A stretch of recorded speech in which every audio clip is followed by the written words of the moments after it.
Bonjour à tous et bonne année à tout le monde. Bonne année de la part de l'ensemble de l'équipe de Smartech. Dans quelques jours va s'ouvrir le gigantesque show des produits technologiques grand public. Ce sera à Las Vegas. Nous aurons en interview en ouverture de 2023 un des exposants qui nous présentera toutes ces innovations qui préparent la voiture de demain. Et puis, j'interrogerai mes deux invités qui sont déjà installés en plateau sur ce qui va changer pour les internautes et toutes les entreprises de la tech qui proposent des services numériques, puisqu'on a désormais une date d'entrée en vigueur des nouveaux règlements qui concerneront les services numériques en Europe. Dans un deuxième temps, en deuxième partie de l'émission, on parlera avec un des fidèles de Smartech de la protection de l'enfance avec quelques vœux pour 2023. Et puis on terminera cette édition avec la chronique Où va le web et des applications très concrètes dans le métavers, notamment du côté de la SNCF. Mais d'abord, donc CES 2023, on parle de ces innovations pour la voiture de demain.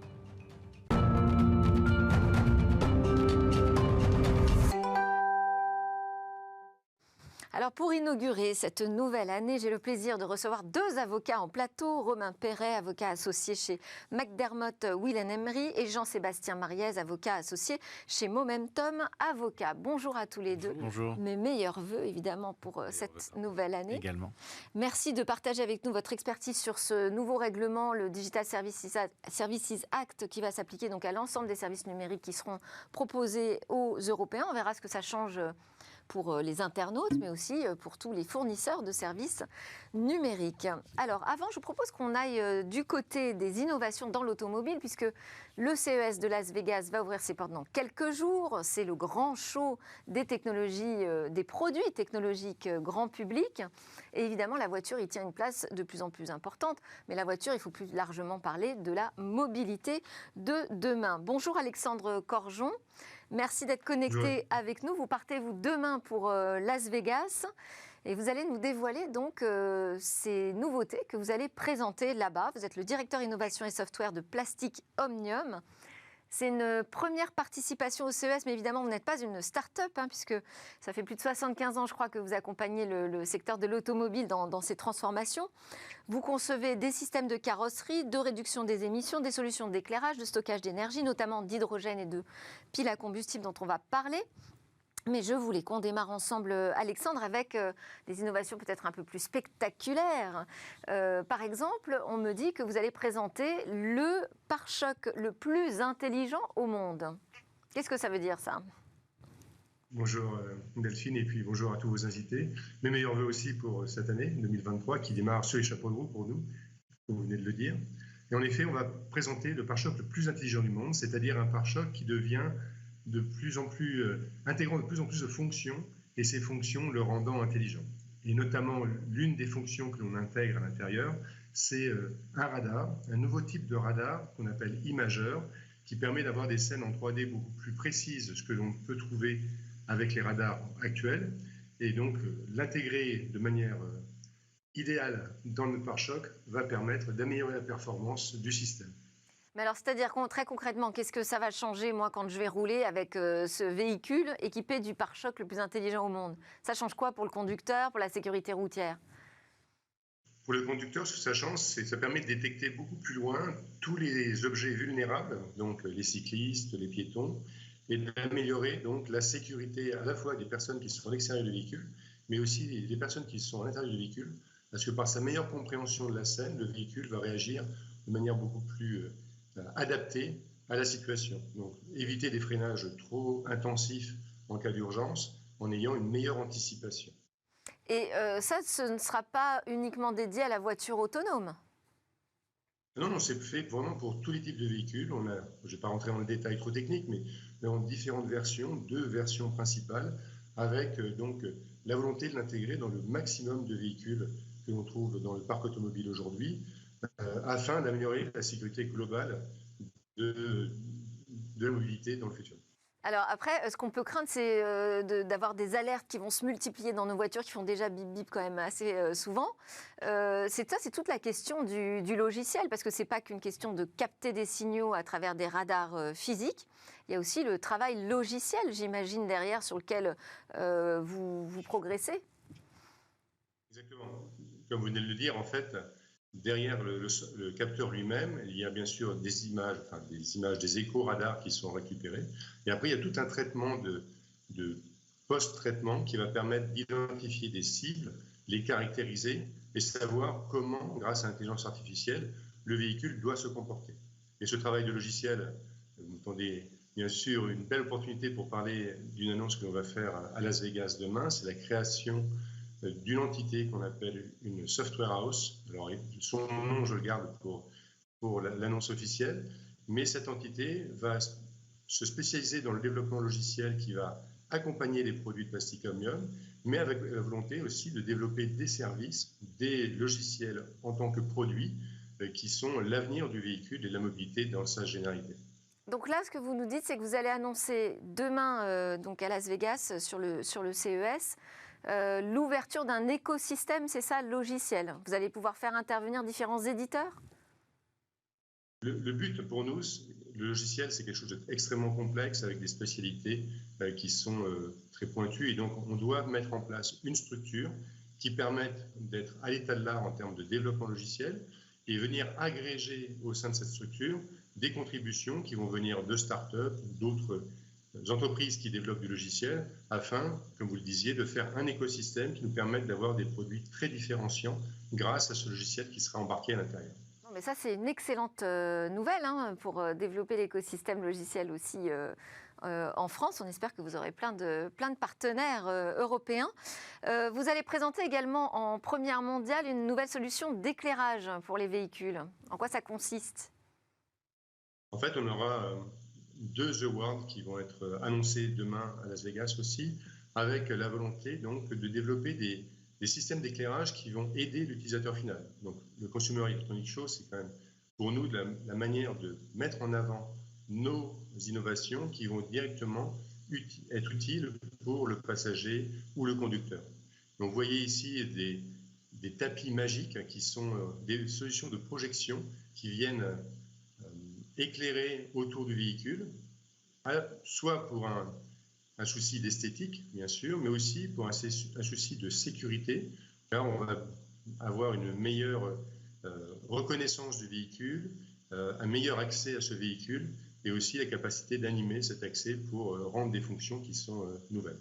Juste pour préciser, quand vous avez parlé de tapis magique, on ne sera pas obligé de s'arrêter sur un tapis particulier. C'est simplement des éclairages qui vont pouvoir se déclencher. On va pouvoir dérouler son tapis rouge, par exemple, si on est au Festival de Cannes, ou alors des applications ou des informations très, très pratiques. C'est ça ? Exactement. Si vous venez nous voir, on vous fera un tapis rouge, comme ça vous pourrez monter dans le véhicule qui vous accueillera avec une statue de VIP, bien sûr. Mais aussi, on a bien sûr des indications beaucoup plus pratiques.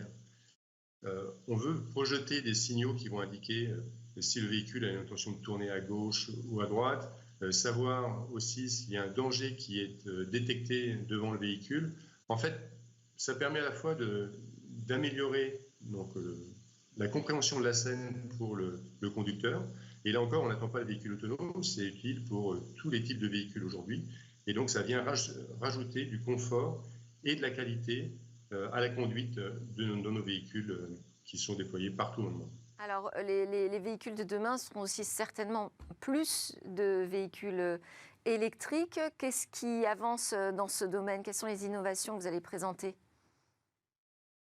En fait, on va présenter 2 types d'innovations. On va présenter des innovations que l'on fait au sein de Plastic Omnium, avec donc tout l'investissement qu'on a déjà pu présenter sur l'hydrogène. Nous sommes des précurseurs dans ce domaine-là, avec des solutions de stockage, des solutions de piles à combustible, mais aussi on a investi cette année dans des solutions d'électrification basées sur des batteries, des solutions d'électronique de puissance qui vont venir renforcer et compléter notre portefeuille de produits.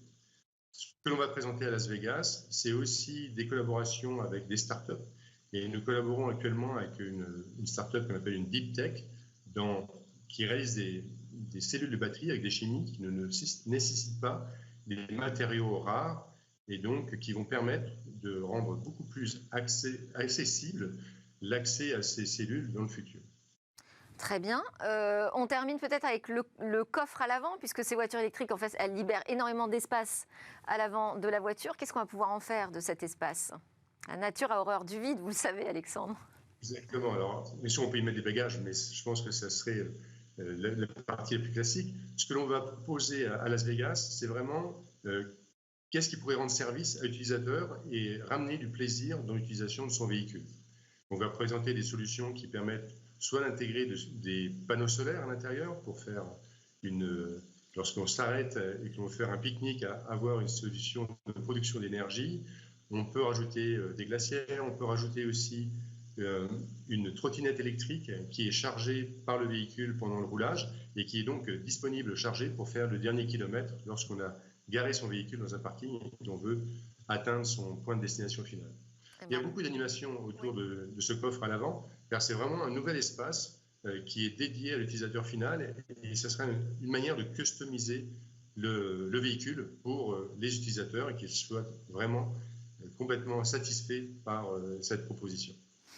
On va suivre ça avec vous, notamment, et toute la semaine, on suivra les innovations qui sont présentées au CES de Las Vegas dans Smartech. Merci beaucoup, Alexandre Corjon. Je rappelle que vous êtes le directeur innovation et software chez Plastic Omnium, et donc vous partez à Las Vegas demain. On vous souhaite un excellent voyage.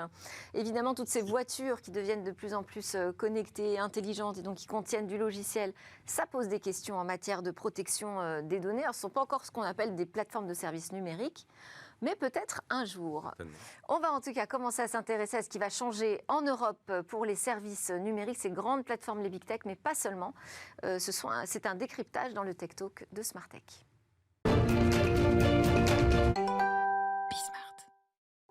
Il a été adopté en octobre dernier et on connaît désormais la date d'entrée en vigueur du DSA qui va réguler les services numériques en Europe. Ce sera le 1er septembre 2023. Autant dire demain. Alors, quelles sont ces règles qui vont changer dans l'Union européenne pour les plateformes numériques? Du côté des utilisateurs déjà de ces services numériques, mais aussi quelles sont ces contraintes qui vont s'imposer à tous les fournisseurs et opérateurs de ces services? Pour en parler, deux avocats.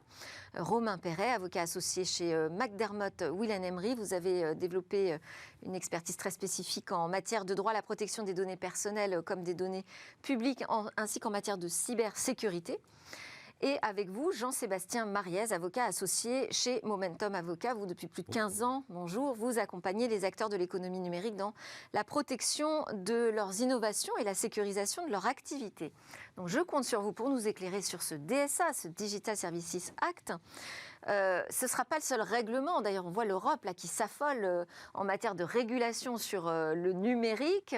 Est-ce qu'on n'en avait pas assez avec le règlement général sur la protection des données? Ce RGPD n'était-il pas suffisant pour régler toutes ces questions de protection finalement des utilisateurs et des consommateurs de services numériques? Alors, effectivement, le paquet digital ne s'intéresse pas qu'aux données en réalité. C'est pour ça qu'il va au-delà du RGPD. Et l'objectif ici est d'aborder un certain nombre d'autres sujets, notamment de concurrence, puisque le cycle de vie de la donnée vient soulever tout un ensemble de questions et de problématiques qui viennent avoir des impacts sur les marchés. C'est-à-dire ? Alors, concrètement, la manière dont l'ensemble de ces textes s'est construit, et ce qui paraît parfois un petit peu difficile à première lecture. Parce que on a le DSA, le DMA, Digital Market Act, on va avoir aussi un Data Act, un AI Act pour l'intelligence artificielle, ça fait beaucoup. Et on a eu le DGA avant, le Data Governance Act. Et en fait, ce que l'on voit, c'est que la manière dont ces textes abordent le cycle de vie de la donnée, il y a 3 étapes, si je puis dire. La première, c'est la source. Le DGA en fait partie, puisqu'elle concerne l'open data, notamment, mais aussi le DSA, que nous allons aborder. Ensuite, on va s'intéresser aux intermédiaires, et je crois que là, c'est vraiment le DSA, le DMA, qui vont concentrer les sujets, mais d'autres aspects également avec le règlement d'intelligence artificielle. Et puis enfin, la technologie. Et là, on se concentre plutôt sur le règlement d'intelligence artificielle, justement, ainsi que le règlement EHDS, puisqu'il y a aussi une logique sectorielle. Bon, j'espère qu'on va s'y retrouver. On va s'intéresser au DSA déjà. Jean-Sébastien, vous êtes le co-auteur du Code du numérique 2023 qui est paru chez LexisNexis, 2e édition en novembre dernier. Donc vous allez pouvoir nous dire en 2 mots En 2 mots, mais évidemment. Que contient ce Digital Services Act? Bien sûr. Alors, c'est un large texte avec plusieurs centaines de pages, mais en quelques mots. Faut rappeler le point de départ de ce texte, qui est le Digital Services Act. Et ce point de départ, il est bien résumé par une formule, qui est tout ce qui est illicite hors ligne est illégal en ligne. C'est cet objectif annoncé par la Commission européenne et repris à de nombreuses reprises, qui a servi de fil rouge pour un texte qui, avant tout, a pour vocation de protéger les droits fondamentaux des utilisateurs que nous sommes.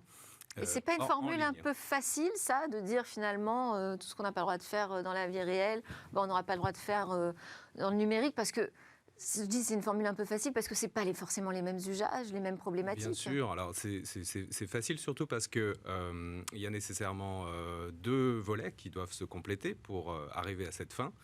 Il y a le volet qui est l'objet du texte, à savoir organiser un certain nombre de règles qui vont peser sur tous les intermédiaires qui permettent de fournir ces services en ligne, en particulier des règles qui encouragent à la modération de tel et tel contenu, les contenus qui portent des contenus haineux ou des contenus de désinformation.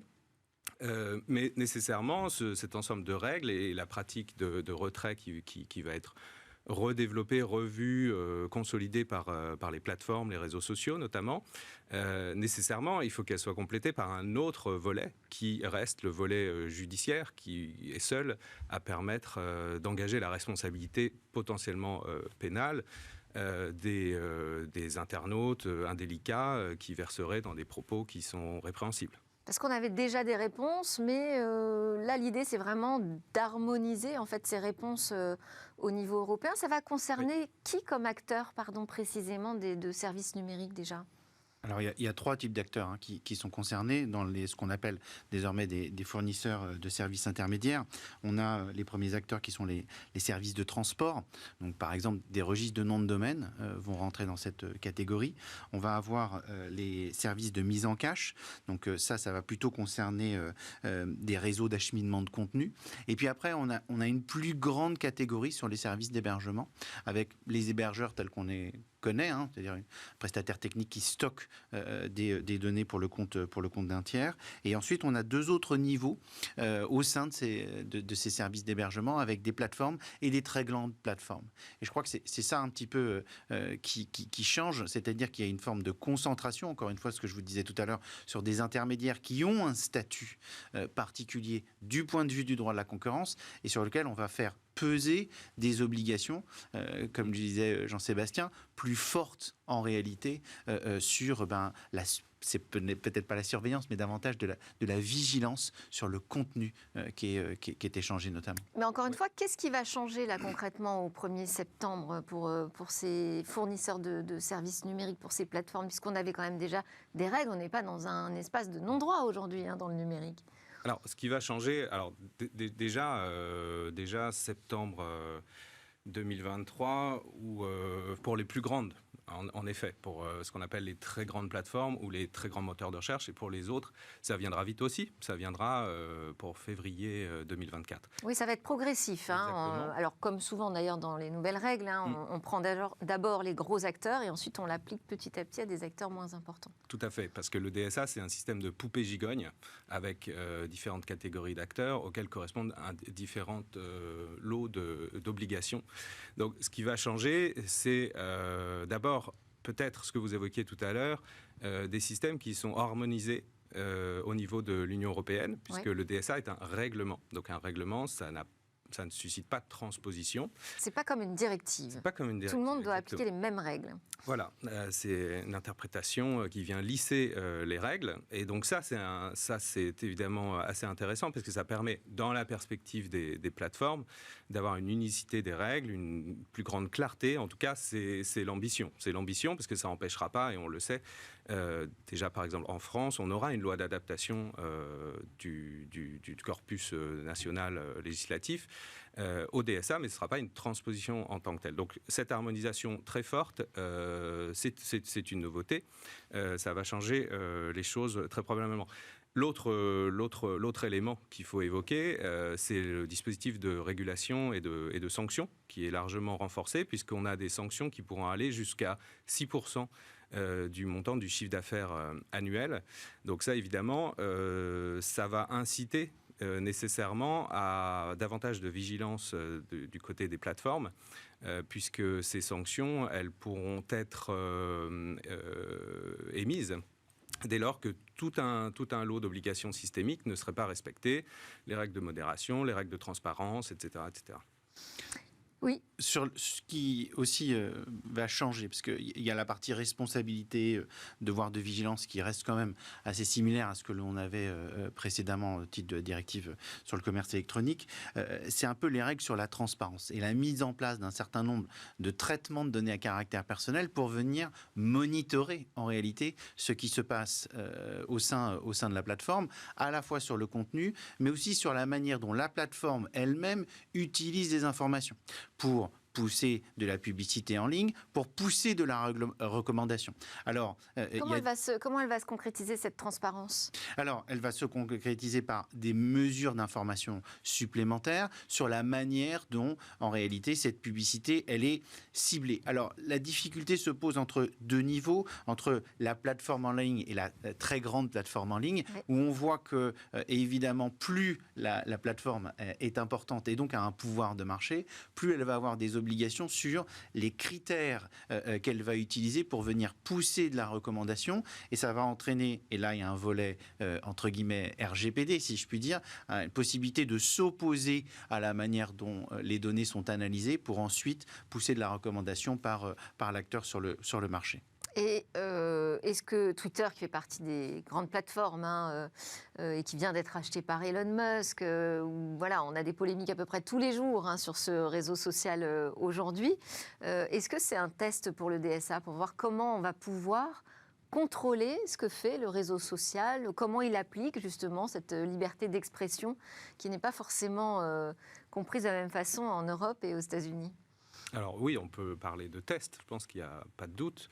On a un service de réseau social qui est emblématique en réalité. On a eu des échanges de tweets entre M. Breton, commissaire européen, et M. Musk.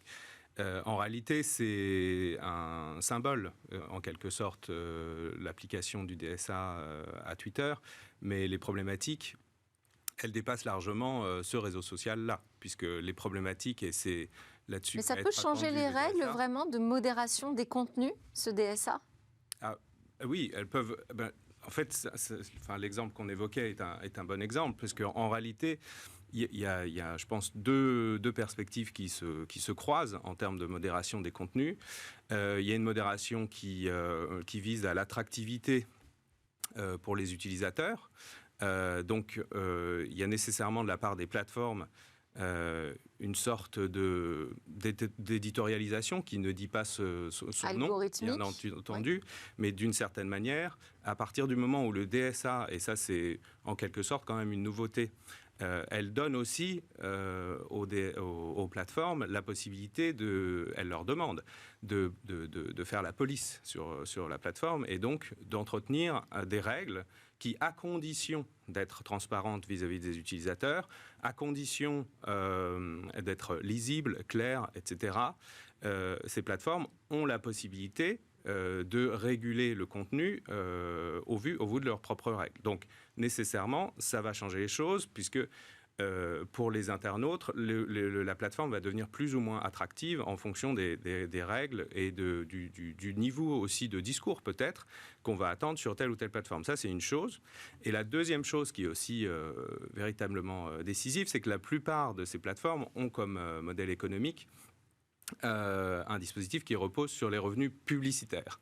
Et on a beaucoup parlé en décembre du fait du rachat que vous évoquiez, de brand safety.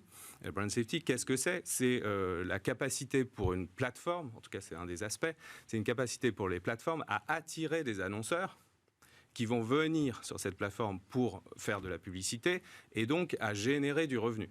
Or là, depuis le rachat par Elon Musk, on a vu plutôt des marques se retirer du réseau social. Alors c'est ce qu'on a lu, en tout cas, dans la presse. Après, on verra d'ici quelques semaines ce que ça donne. Mais clairement, ça illustre que c'est un élément décisif et que c'est un moteur pour les plateformes, quelles qu'elles soient, de développer un forum de discussion le plus courtois, le plus sain, mais aussi le plus respectueux de la liberté d'expression, pour attirer ces annonceurs, puisque derrière, il y a un enjeu de revenus qui est déterminant pour elles. Bon, après, j'imagine qu'on ne va pas revenir à quelque chose d'ultra policé non plus. Non, mais il y a quand même une logique d'un peu de neutralisation de ces acteurs intermédiaires. Oui. Et c'est très intéressant de voir que... Comment on les neutralise ? Alors là, on les neutralise, c'est qu'on leur fait peser des obligations de, je dirais, en amont, de vérification, notamment pour la vente, qui peut, un certain nombre de ces plateformes permettent de la vente entre particuliers, notamment.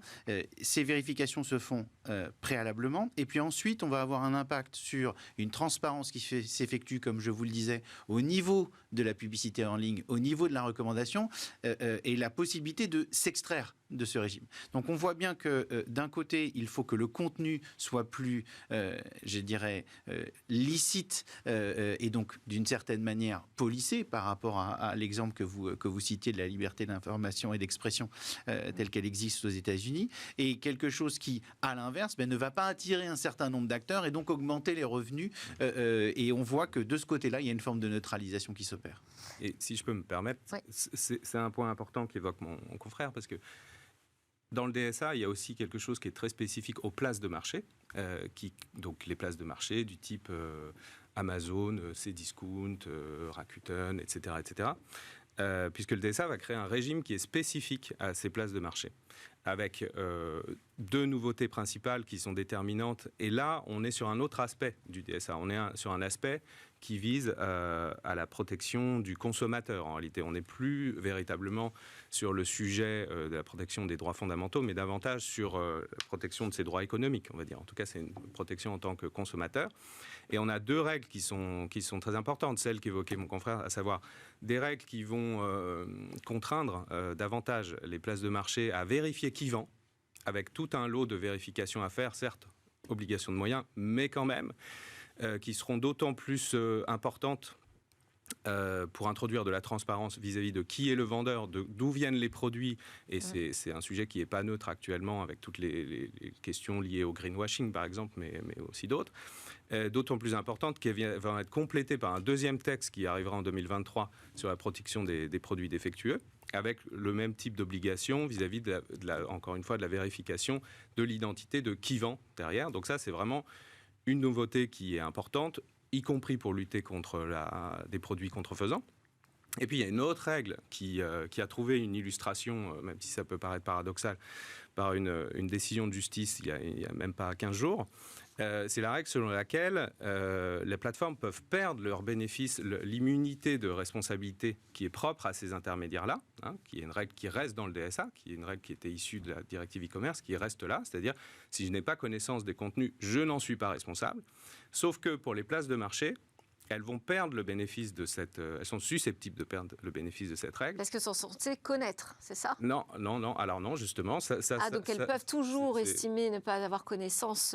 Voilà. C'est-à-dire qu'elles peuvent mettre tout un ensemble de dispositifs qu'on vient d'évoquer, notamment les vérifications des vendeurs et tout ça. Ça ne va pas faire perdre le régime de responsabilité.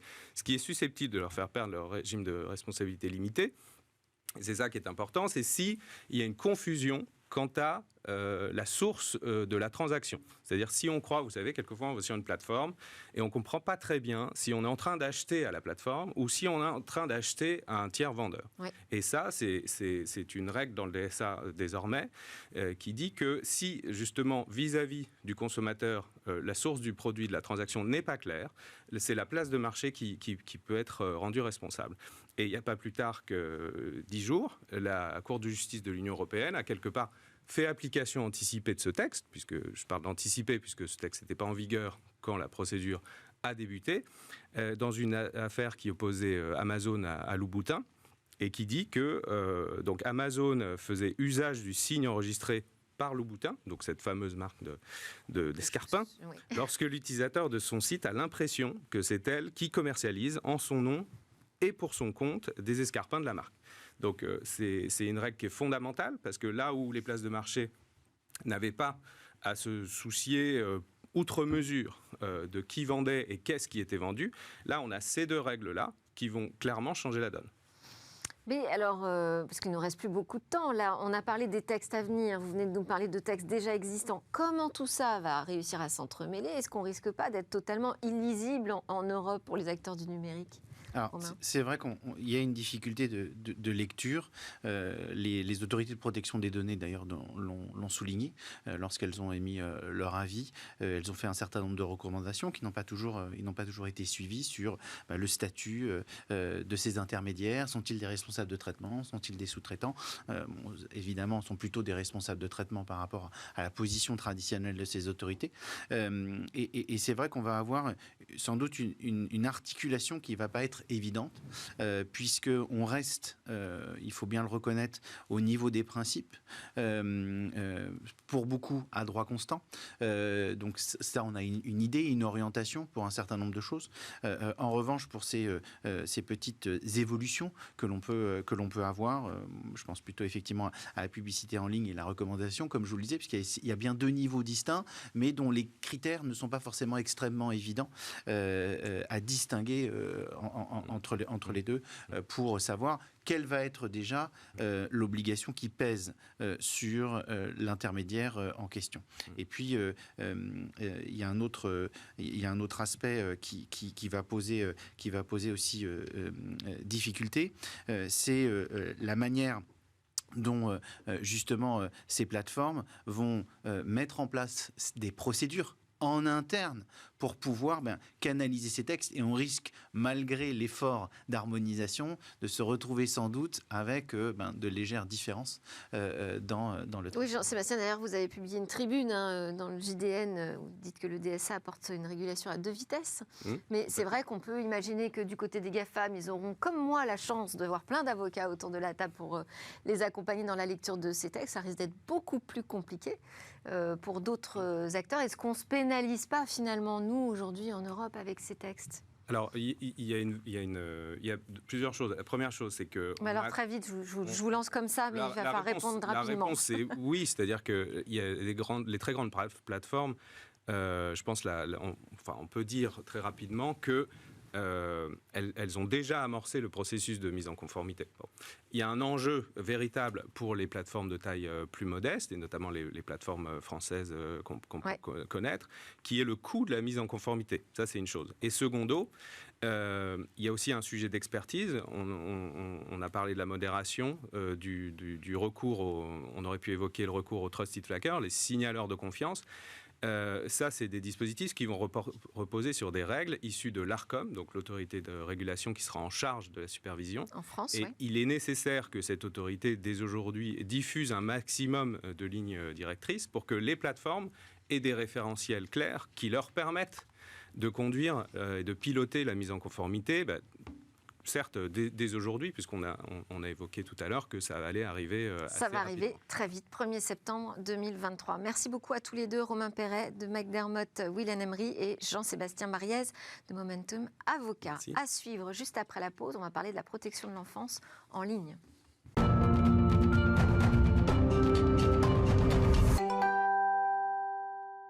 Vous êtes bien de retour sur le plateau de Smart Tech, votre émission quotidienne sur le numérique et l'innovation. Et c'est le moment de retrouver notre fidèle Hervé Lejouan d'Advisory.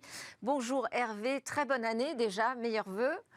Et d'ailleurs, bonjour Delphine, meilleurs vœux. La question qu'on a envie de vous poser en ce 2 janvier 2023, c'est quels sont vos vœux pour notre monde numérique ? Mes vœux se portent sur, j'aimerais que la protection des données, qu'elle soit pour les citoyens ou surtout pour l'enfance, se porte mieux et aille plus loin que ce qu'elle n'a fait jusqu'à maintenant. Donc je veux y croire. Parce que l'année 2022 aura été encore une fois une année où le nombre d'attaques et d'attaques sur Internet a explosé. Les pirates sont de plus en plus professionnels. On a vu récemment aussi avec la hausse de l'énergie, effectivement, qu'il y a un certain nombre de sites qui se sont développés sur Internet, des sites d'arnaque, afin de voler, d'usurper l'identité, de voler les données bancaires des internautes. Et puis, il y a l'enfance. Alors, l'enfance, effectivement, on sait très bien que les jeunes sont de plus en plus accros à TikTok. Il y a une statistique, je crois que vous avez donné d'ailleurs, que l'âge moyen d'entrée dans TikTok était à 8 ans. Et le temps moyen ne fait qu'augmenter. On passe aujourd'hui à 75 minutes au niveau mondial et à 87 minutes même, et je parle par jour, hein, et à 87 minutes aux États-Unis, selon une étude de Custodio, et en fait, ça dépasse largement tout ce qui se passe sur les réseaux sociaux. Et puis à côté, sur les autres réseaux sociaux comme Instagram, Facebook ou Pinterest. Et à côté de cela, il y a le pornographique, qui est un drame, puisqu'on sait très bien que les jeunes enfants y ont accès de plus en plus tôt, très facilement, et avec les conséquences qu'on peut imaginer. Donc en fait, on est un peu à la croisée des chemins, et même si les autorités européennes, on en parle beaucoup, moi je suis un peu ça, on va mettre des textes et tout, mais concrètement, il ne se passe pas grand-chose à part de faire quelques amendes et de réprimander et de dire que le consentement doit être un peu mieux géré. Alors, Hervé Lejouan, j'ai oublié de vous préciser qu'on était en compagnie d'un avocat qui est resté avec nous, Jean-Sébastien Mariez, avocat associé chez Momentum Avocat. La régulation a un rôle à jouer dans la protection de l'enfance en ligne. Très rapidement, sans prendre trop de temps à notre Hervé. Je peux prendre 30 secondes pour vous dire. En tout cas, il se passe beaucoup de choses ces derniers temps, puisqu'il y a eu du côté de l'Élysée, il y a une volonté politique très forte qui a été déclarée dans le cadre du Forum de Paris pour réunir les acteurs concernés et initier des groupes de travail pour renforcer la protection de l'enfance en ligne. Il y a une actualité administrative, puisque l'Arcom a initié plusieurs procédures judiciaires à l'encontre de fournisseurs d'accès Internet, comme Orange, SFR, etc., mais auxquels s'est jointe les éditeurs des sites pornographiques qui, eux, sont visés, puisque les fournisseurs d'accès sont là uniquement pour bloquer l'accès. Donc il se passe énormément de choses, et peut-être que cette année 2023 sera décisive, puisqu'il s'agit de résoudre en réalité l'équation qu'il faut résoudre aujourd'hui, et sur laquelle à la fois le régulateur, à la fois les éditeurs, à la fois les plateformes, je pense, butent. C'est de résoudre l'équation qui consiste à contrôler l'âge pour accéder à une plateforme qui proposerait des contenus qu'on juge inappropriés pour les mineurs, tout en préservant un maximum la protection de leurs données personnelles. Voilà. Question technologique, mais aussi c'est un sujet où on attend beaucoup le politique. Hervé Lejouan, vous pensez que ça peut être une priorité politique, ça, pour 2023 ? Ça doit être une priorité politique, et ça doit aussi surtout utiliser la technologie qui existe, parce qu'aujourd'hui, il y a des technologies depuis un certain temps qui permettent de faire de la reconnaissance faciale sans que les données soient conservées. Et on pourrait, et d'ailleurs, il y a même des logiciels, vous pouvez faire ça sur Internet, où on vous donne l'évaluation de votre âge.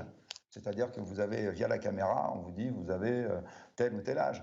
Donc moi, je ne comprends pas, si vous voulez, qu'aujourd'hui, sur les réseaux sociaux et encore plus sur les sites pornographiques, on vous dit il faut avoir 15 ans, il faut avoir 18 ans, alors qu'en fait, vous mettez une caméra avec une reconnaissance faciale, il n'y a plus besoin du consentement, hein, parce que la caméra, elle va tout de suite voir, allez, il y aura peut-être une erreur entre 15 et 18 ans, mais en dessous de 13-14 ans, il n'y a pas de doute, la caméra, elle va savoir que c'est un enfant, et donc il ne pourra pas s'inscrire ni sur les plateformes de réseaux sociaux, ni sur les plateformes pornographiques, ce qui serait quand même un progrès énorme, si vous voulez. Donc l'enjeu des politiques, c'est de prendre des décisions dans ces jeux-là. La technologie, elle existe, donc on peut faire de la régulation, et c'est très bien, mais la technologie est là, et elle doit être exécutée. De même, et c'est tout le paradoxe de TikTok, vous le savez, et d'ailleurs Emmanuel Macron, notre président, en a parlé récemment, il considère que c'est un réseau où il y a de la propagande, où effectivement c'est un perturbateur psychologique. C'est terrible à dire, mais en Chine, effectivement, il y a un contrôle très strict de l'accès à TikTok par les autorités qui ferment, entre guillemets, les robinets d'accès à TikTok. Et puis, vous avez aussi du contrôle sur les contenus. Donc, à un moment donné, les autorités européennes, elles doivent savoir ce qu'elles veulent. La technologie, elle est là. On peut faire tout ça, on peut bloquer, on peut filtrer, on peut permettre de détecter l'âge. Maintenant, aux politiques de prendre ces décisions qui ne sont peut-être pas toujours très agréables à prendre, mais il faut savoir ce qu'on veut faire de nos enfants. Qu'est-ce qui les empêche d'agir, selon vous, nos politiques ? Je crois qu'à un moment donné, on doit prendre des décisions, si vous voulez, parce qu'à un âge moyen à 8 ans, et on voit ce que fait le porno, on peut faire de la régulation, on peut dire « Ah non, vous devez faire ci, vous devez faire ça », mais il faut utiliser de la technologie pour permettre de régler ce problème, oui, une fois pour toutes, parce que sinon, on va faire que des règles, et il y aura toujours un bouton qui permettra à un enfant d'accéder à ces types de contenus. Un petit mot de réaction. Un petit mot, parce que alors, je ne me prononcerai pas sur la maturité des technologies qui sont disponibles, mais en tout cas, il existe un frein qui est juridique au développement des technologies qu'évoque monsieur. C'est sur le computer vision, donc le fait de reconnaître l'âge, comme vous évoquiez, en fonction d'une analyse du visage, hein, qui a différencié de la reconnaissance faciale, qui a vocation à identifier quelqu'un.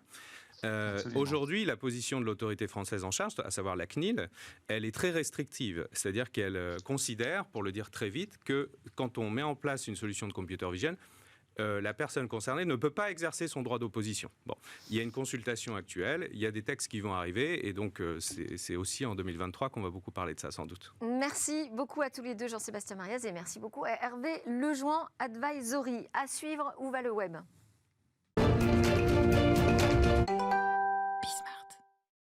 On va explorer le métavers avec des nouvelles applications très concrètes qui permettent de se former à des nouveaux métiers, notamment à la SNCF. La SNCF prend le train du Web3. Elle a même sa propre structure dédiée, l'Immersive Studio. L'objectif, proposer à ces milliers de collaborateurs des expériences immersives, un métavers industriel dans lequel ils peuvent se rendre et surtout se former aux gestes métiers. La SNCF voulait des formations plus impactantes et participatives. Et bien avec le métavers, c'est possible. Le salarié met un casque de réalité virtuelle et il est projeté comme ici, directement sur une ligne de chemin de fer. Selon les experts, l'ancrage mémoriel est plus fort. Le fameux « c'est en faisant qu'on apprend » marche aussi ici. On le voit, le technicien est en train d'éteindre un feu qui a démarré sur une des lignes électriques, car c'est un des principaux objectifs de ce métavers, sensibiliser les collaborateurs à la sécurité. Les réglementations sont nombreuses dans le secteur ferroviaire et les risques importants. Les immerger dans ces situations à risque permet de voir concrètement les conséquences de mauvaises décisions.